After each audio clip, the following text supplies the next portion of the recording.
வணக்கம், நான் உங்கள் விஸ்வா. ஸோ எல்லா டீம்னாலையும் எப்போதுமே 100% வந்து பெர்ஃபார்ம் பண்ண முடியாது.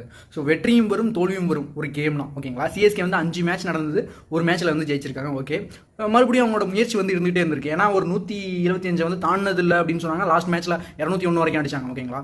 இப்போ என்னன்னா, நியூஸ் சேனல் இருக்குது பார்த்தீங்களா, ஆல்ரெடி எல்லாமே சோகத்தில் வருத்தத்தில் வந்து சிஎஸ்கே ஃபேனே வந்து சிஎஸ்கே வந்து திட்டுறாங்க, வீடியோவில் பார்க்குறோம். பட் ஜென்யூன் ஃபேன்ஸ் அப்படி திட்டுறது இல்லை.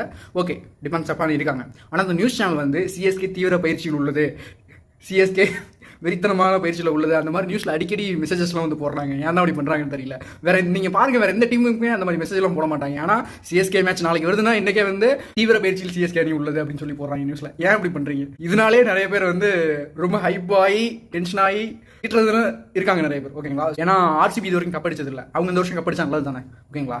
ஸோ ஜஸ்ட் ஒரு கேம். ஓகேங்களா? அதில் நம்ம பிடிச்ச ஒருத்தர் வந்து பெர்ஃபார்ம் பண்ணுறாருன்னா ஸோ அவருக்கு எப்பவுமே சப்போர்ட் பண்ணுவோம். அது டிபெண்ட்ஸ் அப்பான் எப்படி வேணா